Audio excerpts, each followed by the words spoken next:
Amy, good lad. Good day, sir. Good morning to you, gentlemen. Would you care for a pint, or perhaps something finer? How about a cricket Thank bat, you, please? but at the moment I have need of information and will have to miss another glass of your fine ale. More's the pity. Would you happen to know where I could find charts of the local waters? They're all kept at the harbour master's office, but I'm afraid only those with port business are allowed to enter. I trust you understand.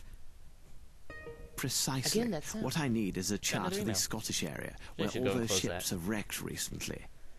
Indeed, such a sad tale. All those poor souls lost at sea. It seems as if the very devil is at work there. A devil with lots Hang of on. tentacles. A chart of the Scotland coastline, you said? It seems to me I have one in my room over there, behind the bar. Here's the key. Take it and have a look for yourself. If you find it, it's yours for the taking. Here, complete stranger. Here, have a key to my room.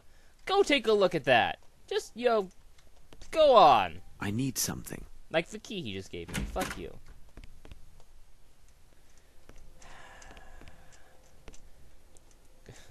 Go gadget eyesight. I have what we need, Watson. Now, let's examine this map. Wow. That's close up. Can I, like, pull back any?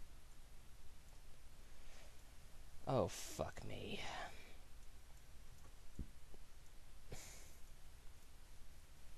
This is ridiculously close up. How am I supposed to get a good idea of anything? I mean, everything is so damn close.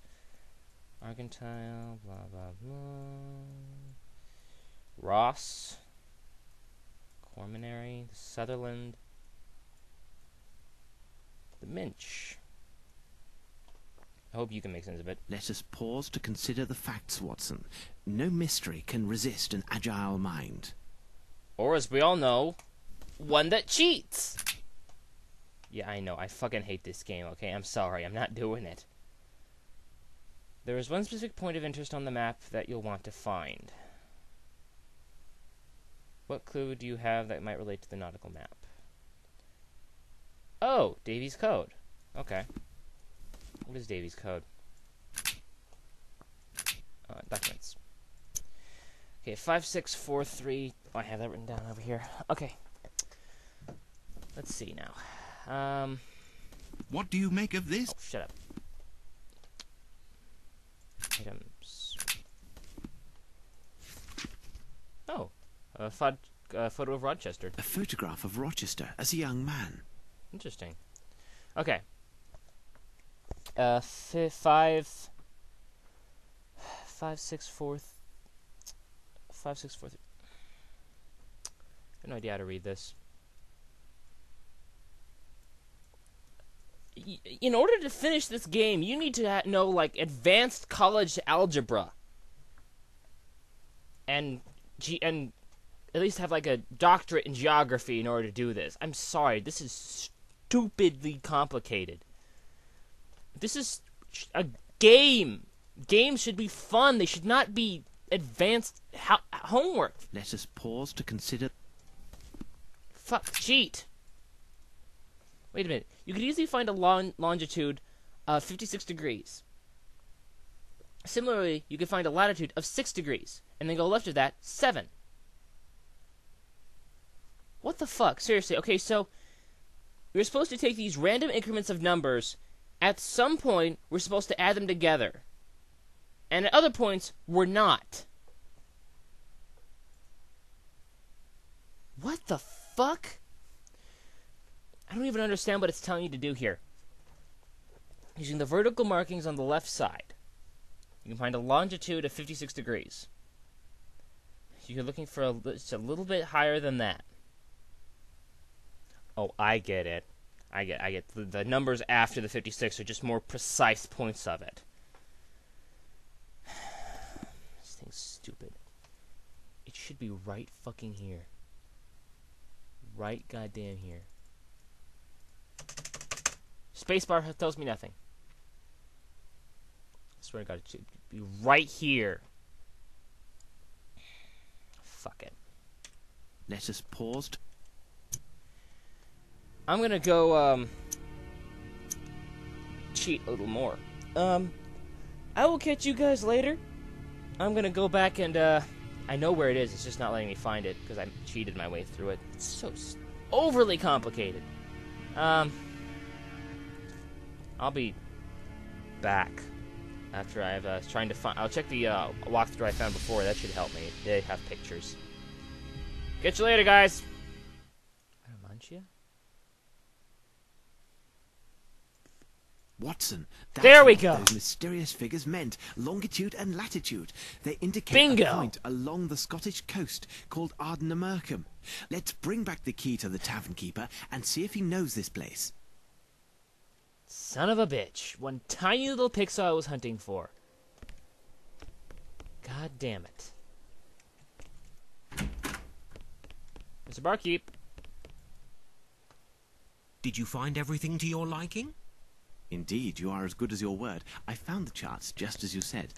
Does the name Ardnamurcombe mean anything to you? Take a drink. Ah, yes. It's a lighthouse along that very coastline. Oh. Legend has it, the place was built over a pirate's hideaway. Haven't we heard a lot about lighthouses In fact, now that I think on recently? it, that spot is right in the middle of the tempest that is taking down all those ships. Rather odd-looking building. They say the chap who built it, Stevenson I believe his name was, that he fancied up the entrance with foreign symbols, Egyptian obelisks and even a dog with wings. Strange fixings for a lighthouse, isn't it? Sphinx and all that? Well, I'm not sure how we're going to get there in the Tempest. I really hope we're not going to try to leave there. No real idea where we're going to go, so let's head back to Barnes. May have finished decoding it by now. Maybe we can get a spell to relieve the Tempest. No, not Baker Street.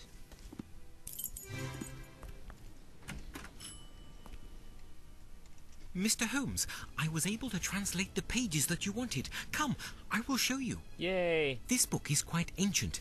It tells of a terrifying sect devoted to strange entities.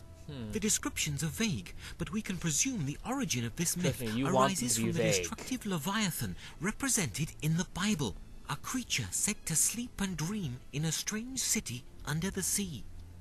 A nightmare sleeping within the sea.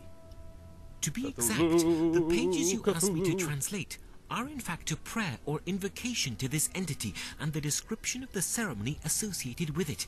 To be frank, what is described in this book would make one laugh, were it not for its reliance on such horribly obscene, morbid, and bloodthirsty language. And this ceremony, what can you tell me about it? Promise me you will not laugh. The book says that hundreds or thousands of years ago, Or during a millions, particular alignment of the stars, a priest performed these rites, invoking the name of a destructive Leviathan. Cthulhu! The priest intoned his name and called for his return to this earth so his followers could give him his due. The priest then asked a representative of each nation on the earth to recite the invocation and sacrifice themselves to the sea from atop a colossal natural rock tower surrounded by water. All this is quite absurd, isn't it? Pray continue, Barnes. As you like. It goes on to say that the ceremony must be held under the image of the messenger of the outside gods. Nothing more exact is said on these entities. However, from their description, their messenger would have a form rather close to the Egyptian Sphinx, except that his face is without feature and jet black in colour. So an idol in its likeness must be present during the ceremony. But can you imagine that? Some so-called priest and an international crowd atop a tower singing in unison before some faceless winged stone lion? I can imagine it very well, Barnes. You say that these people are to throw themselves into the sea so that their god will have his due. But what is it about? What does this god seek? That's the most preposterous part of this tale, and proves it to be pure myth and fancy. Get on with Even it! For the sake of argument, this ceremony could never have happened. In such ancient times, it would have been quite impossible to gather Get representatives on with it! from every nation on Earth and in one place. I understand, Barnes. Humour me a bit more, and please answer my last question. What would this Leviathan want from us? Indeed, we would owe this creature our world. According to this, complete the ceremony and the collective sacrifice, invoke the demon, and he will arise and swallow the earth. Yes, Holmes, they sought nothing less than the end of the world. What nonsense! We are so Thank you, fucked. Barnes. I must leave now. Goodbye. The newspaper dating before our departure. Watson, find it. There was some article about the current alignment of the stars. This may tell us precisely how much time we have left. But Holmes, surely you can't believe... The newspaper, Watson. Find that newspaper.